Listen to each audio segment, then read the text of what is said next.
Good morning everyone. हम लोग शुरुआत करते हैं करंट अफेयर्स के साथ। 23 मार्च है, 23 मार्च है।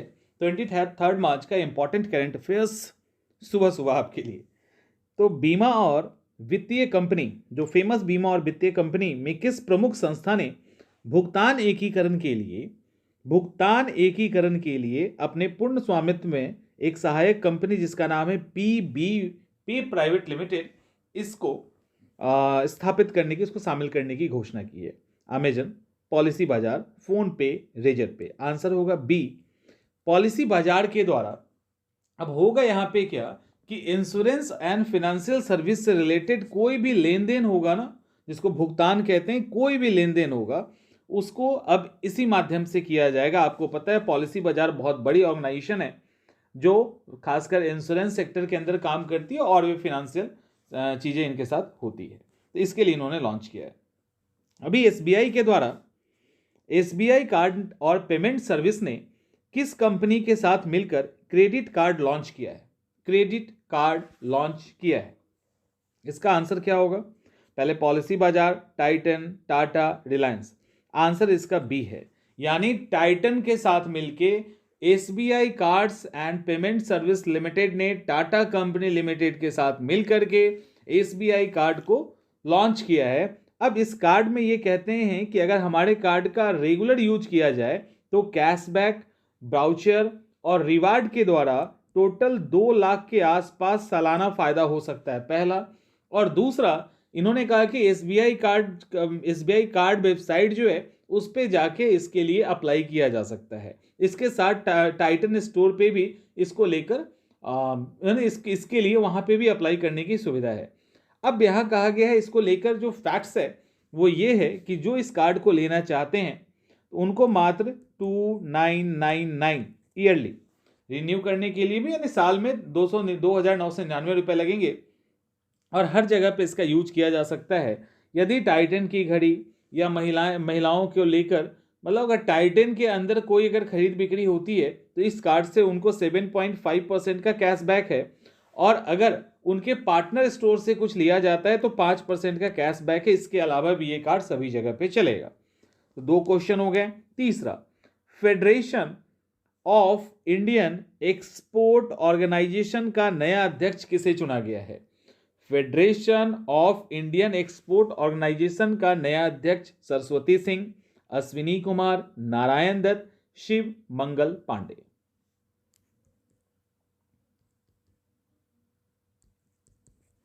आंसर इसका होगा अश्विनी कुमार। ठीक है, जालंधर में विक्टर फोर्जिंग्स के पार्टनर अश्विनी कुमार को ओवरऑल सर्वसम्मति से ही federation of Indian export organisation का नया अध्यक्ष चुना गया है। ये ऑलरेडी पहले से बड़े बिजनेसमैन हैं पंजाब के जालंधर में, और वहाँ से एक्सपोर्टर भी हैं। इनको यहाँ पे शामिल किया गया है, और जिसकी बात हम लोग कर रहे हैं यानी federation of Indian export organization, उसको FIEO कहते हैं।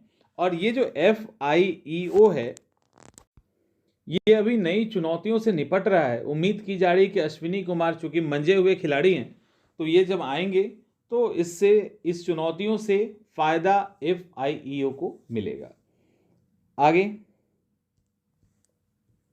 हाल ही में भारत ने किस देश से अपने नागरिकों को सुरक्षित निकालने हेतु ऑपरेशन इंद्रावती शुरू किया है? आंसर है हैती।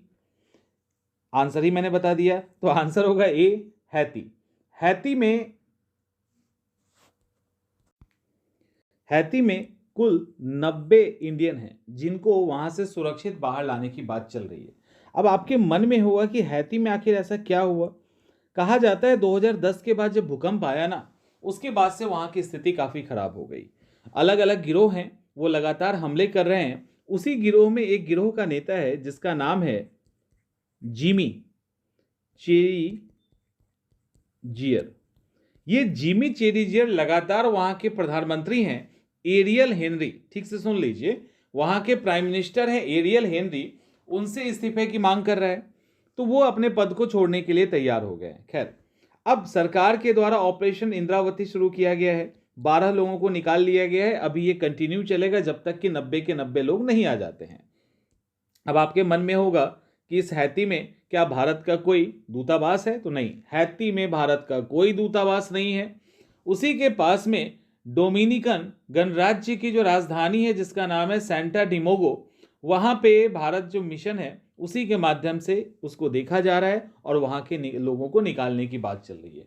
स्थिति इतनी खराब हो गई कि वहाँ का पुलिस और जो भी चीज़ें हैं उन सब में आग लगाना, तोड़फोड़ करना बड़ा ही आम हो गया है। तो इसीलिए वहाँ जितने भी हमारे नागरिक हैं उनको निकालने की बात चल रही है।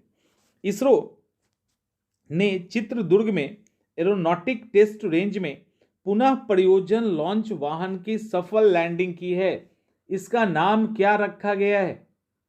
इसका नाम क्या रखा गया है? गरुड़ पुष्पक आकाश क्रांति आंसरिज बी पुष्पक। अभी हुआ क्या, ये होता क्या है इसको भी हम लोग देखते हैं। और इसका नाम क्या रखा गया है? तो पहले नाम पुष्पक तो रखा ही गया है, वैसे इसका नाम क्या है? RLV-LEX-02। तो RLV री लॉन्च व्हीकल LEX-02 इसका सफल लैंडिंग कर लिया गया, इसरो ने कर लिया है। भारत ने पुनः प्रयोजन लॉन्च व्हीकल पुष्पक नाम रखा गया है। उसको सही तरीके से 22 तारीख को टेस्ट किया, चित्रदुर्ग में टेस्ट किया गया और चित्रदुर्ग का जो एरोनॉटिकल टेस्ट रेंज है वहीं पे इसको करके फिर से सफलतापूर्वक उतार लिया गया। अब ये जब इसको टेस्ट किया जा रहा है ना, विश्व दुनिया के अलग अलग देश टेस्ट कर रहे हैं और लगभग सभी जगह टेस्ट सक्सेसफुल ही हो रहा है। अब जब इसको लॉन्च, इससे क्या होगा कि हमें बार बार अपने लॉन्च व्हीकल को बनाने और बर्बाद करने की जरूरत नहीं होगी। अभी आप जानते हैं PSLV GSLV जो भी जाता है वो जाके उधर ही खत्म हो जाता है, ऐसा नहीं होगा। अब उसको लॉन्च करके फिर हम उतार लेंगे कहीं ना कहीं और फिर उसका दोबारा यूज करेंगे। तो इसीलिए दुनिया के सभी देश इस पे अच्छे से काम कर रहे हैं और मैक्सिमम तो सक्सेसफुल हो भी गए हैं। निम्नलिखित में से किस भारतीय को अंतर्राष्ट्रीय दूरसंचार संघ, जिसको ITU भी कहा जाता है, उसका डिजिटल इनोवेशन बोर्ड का सह अध्यक्ष चुना गया है? Doctor Sunil Pandey, doctor Neeraj Mittal, doctor Anuradha Pandey, doctor Mrinal Thakur. तो इसका आंसर होगा नीरज मित्तल। नीरज मित्तल 23 ये जो इंटरनेशनल दूरसंचार भी है ना, उसके अंदर 23 सदस्य देशों के बीच सहयोग को बढ़ावा देने वाला जो ये ITU है उसके डिजिटल इनोवेशन बोर्ड का सह अध्यक्ष चुना गया है। अब आपके मन में आएगा कि ये नीरज मित्तल कौन है? तो नीरज मित्तल जो हैं भारत के जो दूरसंचार विभाग है उसके सेक्रेटरी हैं, उसके सचिव हैं और इनको वहां पे सह अध्यक्ष चुना गया है। दरअसल नीरज मित्तल उसमें बैठक होना है, उसके लिए जिनेवा में वो रिप्रेजेंट करेंगे प्रतिनिधियों को, इसके हेतु उनको चुना गया है। और चलिए इतना काफी है, अब हम लोग आगे चलते हैं। भारत अभी किस देश के साथ 2+2 की वार्ता, 2+2 की कौन सी वार्ता? तो 2+2 की रक्षा और विदेश मंत्री स्तरीय वार्ता का आयोजन किया है? अमेरिका, इंग्लैंड, जापान या ब्राजील? तो आंसर इसका होगा डी, ब्राजील। भारत और ब्राजील ने अभी 2+2 ठीक है, 2+2 में डिफेंस और फॉरेन मिनिस्ट्री स्तर पे संवाद का आयोजन किया है। 2+2 बैठक में डिफेंस के चीज़ों पे और विदेश मंत्रियों के बीच में जो भागीदारी हुई, तो दोनों के बीच में जो समस्याएं हैं और जो संभावनाएं हैं इस पे बातचीत हुई, खास करके एनर्जी सिक्योरिटी को लेकर, खनिजों की रिसोर्सिंग को लेकर और तकनीक सहयोग, साथ में आतंकवाद से निपटने जैसे मुद्दे पे यहाँ पे डिस्कशन हुआ है। अब सवाल ये होगा, ये 2+2 की जो वार्ता है ये हुई कहाँ? तो ये भारत में हुई है इस बार और दिल्ली में हुई है। ठीक है, भारत में हुई है और दिल्ली में हुई है। तो इतना काफी हो गया आपके लिए। इंडियन स्टील एसोसिएशन के अध्यक्ष, इंडियन स्टील एसोसिएशन के अध्यक्ष किसे चुना गया है? सुनील जिंदल, नवीन जिंदल, रमन गोदरेज, अशोक मित्तल। तो इसमें तो मुझे लगता है कि कोई कंफ्यूजन ही नहीं है, नवीन जिंदल स्टील एंड पावर के अध्यक्ष, नवीन जिंदल को इंडियन स्टील एसोसिएशन, जिसका शॉर्ट फॉर्म है ISA, इंडियन स्टील एसोसिएशन, इसका अध्यक्ष चुना गया है। और आपको पता है नवीन जिंदल ऑलरेडी पहले से ही काफ़ी रिच और पावरफुल इंसान है। अब इनको रिस्पॉन्सिबिलिटी दी गई है कि आगे इसमें क्या स्ट्रैटेजी होगी, कैसे कैसे क्या होगा, बस इसमें यही तो होता है, इससे ज़्यादा करने की जरूरत है नहीं। निम्नलिखित में से किस देश ने हाल ही में डिस्पोजेबल ई सिगरेट या वेप्स, ठीक है, उसको वेप्स भी कहते हैं, उसको उस पर बैन लगा दिया है, बिल्कुल बैन लगा दिया है? न्यूजीलैंड, ऑस्ट्रेलिया, जापान, अमेरिका, कौन सा है? Answer is A, New Zealand. New Zealand की सरकार ने डिस्पोजेबल ई सिगरेट और वेप्स पे प्रतिबंध लगा दिया है। और ये जो इनका स्टेप है, अब जो भी कानून पहले से था वो सब कानून निरस्त हो जाएगा। मतलब अभी कुछ समय पहले ही न्यूजीलैंड में एक रूल पास किया गया था कि धीरे धीरे करके, यानी 1 महीने, मतलब बहुत जल्दी ही तंबाकू को पूरी तरह से हटा दिया जाएगा। ये कानून लाया ही गया था कि 1 महीने से कम समय में ये स्टेप उठा लिया गया सीधा कि ई सिगरेट और वेप्स को पूरी तरह से बंद कर दिया जाएगा। अब इसको कोई वहाँ पे बेचता है, कोई खरीदता है और यूज करता है तो फिर उसको पनिशमेंट दिया जाएगा। पनिशमेंट के रूप में जानना है तो 1 लाख रुपए न्यूजीलैंड डॉलर दिया जाएगा। इसके अलावा उनको सजा भी हो सकती है, जुर्माना अगर नाबालिग को बेचा जाता है तो 1 लाख न्यूजीलैंड डॉलर है, और अगर इसी तरह के अपराध पे कोई व्यक्ति फंसता है तो उसको 1000 न्यूजीलैंड डॉलर देना पड़ेगा। तो इसका बेसिकली कारण ये है कि धूम्रपान को बंद करना है, ठीक है, स्मोकिंग को बंद करना है, खासकर यूथ के अंदर ये क्रेज बढ़ता जा रहा है, तो उसको बंद करने की ये बात की जा रही है। तो क्या आपके दिमाग में आएगा कि ये जो डिस्पोजेबल ई सिगरेट है ये एकमात्र न्यूजीलैंड ने ऐसा किया है? तो नहीं, डिस्पोजेबल ई सिगरेट या वेप्स पर ऑलरेडी यूनाइटेड किंगडम ने रोक लगा दिया है, ऑलरेडी ऑस्ट्रेलिया ने रोक लगा दिया है। आपको पता है डिस्पोजेबल ई सिगरेट पर प्रतिबंध लगाना और वेपिंग उद्योग पे न्यूजीलैंड सरकार ने बहुत ही स्ट्रिक्टली लॉ लाया है। और चूंकि ये एकदम से जो है ना न्यूजीलैंड में एक बड़ी समस्या के रूप में पिछले कुछ सालों से उभरा है, तो वो अब बिल्कुल ही इस पर निदान चाहती है और न्यूजीलैंड ने स्टेप उठाया है यूके और ऑस्ट्रेलिया के बाद। आगे, गुड इनफ। अब फैक्ट यहां पे ये है कि इसके द्वारा भारत के किस राज्य या केंद्र शासित प्रदेश में पहली बैटरी ऊर्जा भंडारण गीगा फैक्ट्री में परिचालन शुरू होगा? लद्दाख, जम्मू एंड कश्मीर, अरुणाचल या Meghalaya? Answer is B, J&K, Jammu and Kashmir. ये जो गुड इनफ एनर्जी है ना, इन्होंने एक अनाउंसमेंट किया है कि जम्मू एंड कश्मीर में भारत की पहली बैटरी ऊर्जा भंडारण गीगा फैक्ट्री में शुरू होगा। और इसका मकसद ये है कि इंडस्ट्री के अंदर एक साल में 5 मिलियन टन से अधिक कार्बन का जो इमर्शन होता है, उत्सर्जन होता है, उसको रोकना है। और भारत का टारगेट पता है ना आपको, 2070 तक क्या टारगेट है? नेट जीरो बनाने का टारगेट है, एकदम कार्बन नेट जीरो बनाने का टारगेट है। तो कार्बन नेट जीरो अगर बनाना है तो ये सब काम तो करना पड़ेगा। गुड इनफ ने ऑलरेडी पहले से ही 7 गीगावाट प्रति घंटे वाला 1.5 बिलियन रुपए का इन्वेस्ट ऑलरेडी कर रखा है। कंपनी का भी टारगेट क्या है? 2027 तक। भारत तो 2070 तक ये करना है, कंपनी का टारगेट है 2027 तक 20 गीगावाट तक जो है ना रीन्यूएबल एनर्जी को बढ़ा देना है। इसके लिए 3 अरब के आसपास खर्च होगा तो होगा जो भी होगा, बट किया जाएगा। हाल ही में माइक्रोसॉफ्ट ने किसे अपना AI डिपार्टमेंट का प्रमुख यानी हेड नियुक्त किया है? Mustafa Suleyman, Aman Chopra, Siyaram Shahi, Abdullah Khan? Answer is A, Mustafa Suleyman. Microsoft में जो मुस्तफा सुलेमान है वो ऑलरेडी ब्रिटेन में AI के क्षेत्र में बड़े ही आगे निकले हुए हैं। तो माइक्रोसॉफ्ट में ब्रिटेन AI के क्षेत्र में लीड करने वाले मुस्तफा सुलेमान को अपना AI डिपार्टमेंट का हेड नियुक्त किया है। गूगल के डीप माइंड के संस्थापक सुलेमान अब सीधा माइक्रोसॉफ्ट के CEO सत्या नडेला को रिपोर्ट करेंगे, यानी अब उनके बीच में कोई नहीं है भैया, हेड बना दिया गया है AI का, तो सत्या नडेला के अंदर में अब सीधा सीधा काम करेंगे। दरअसल सुलेमान जो है माइक्रोसॉफ्ट के लिए अलग अलग जो AI परियोजना है उसके देखरेख करेंगे, उसको आगे कैसे डेवलप किया जाए वो करेंगे, और अधिक से अधिक एरिया में कैसे फैलाया जाए उसको देखेंगे। दरअसल ये जो मुस्तफा सुलेमान है ये सीरियाई मूल के हैं, याद रखिएगा। सीरियाई मूल के जो टैक्सी ड्राइवर थे और एक अंग्रेजी नर्स हैं, उनके बेटे हैं ये। बाद में लंदन में पढ़े बढ़े, इन्होंने ऑक्सफोर्ड में फिलोसफी का, रिलीजन का अच्छा खासा पढ़ाई लिया। तो ऐसे करके इनकी यात्रा है एआई को लेकर। इनको माने इनकी अच्छी खासी समझ है, इसीलिए अब माइक्रोसॉफ्ट ने लिया, तो आप समझ सकते हो। भारतीय नौसेना ने भारत, मोजाम्बिक और तीसरा वो कौन सा देश है जिसके साथ ये संयुक्त अभ्यास करेंगे? सोमालिया, तंजानिया, युगांडा या थाईलैंड? तो आंसर होगा Tanzania, B.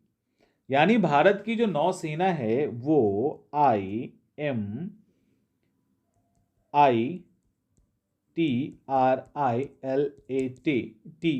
2024 India, Mozambique, Tanzania, India, Mozambique, Tanzania त्रिपक्षीय अभ्यास। ठीक है, त्रिपक्षीय अभ्यास 2024, ये सेकंड सेशन है इसका, पहला हो चुका था, सेकंड सेशन है। तो इसमें तीनों देश की जो नौसेना है वो भाग लेगी। भारत की जो नौसेना है उसमें INS तीर और INS सुजाता भाग लेने वाला है। तो इन तीनों में INS तीर और INS सुजाता भाग लेगा, बस इतना काफी है। इसके पहले 2022 में हुआ था, वहां पे तर्कस ने भाग लिया था। और कुछ तो नहीं है ना ऐसा कुछ? चलिए, बस आपको ये ध्यान रखना है कि 21 से 24 मार्च के बीच में होगा। ये ध्यान नहीं रखना, ध्यान ये रखना है कि ये तंजानिया और मोजाम्बिक के कोस्ट पर होगा, इंडिया में नहीं हो रहा है।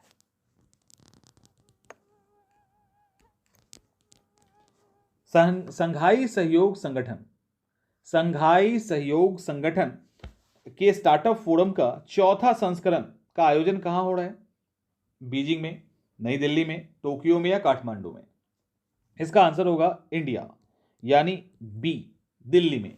संघाई सहयोग संगठन SCO के स्टार्टअप फोरम का 4th एडिशन 19 मार्च 2024 को दिल्ली में आयोजित किया गया। दिल्ली में आयोजित हुआ, इस बात का ध्यान रखना। इसके अंदर स्टार्टअप से रिलेटेड जो भी चीजें हैं उसको कैसे बढ़ाया जाए, कैसे यूथ को उसके अंदर इन्वॉल्व किया जाए, ये सब बातें यहाँ पे की गई थी। तो इतना काफी है, स्टार्टअप से रिलेटेड ही है, तो क्या करना है यहाँ पे जान के, और उससे ज्यादा और क्या है।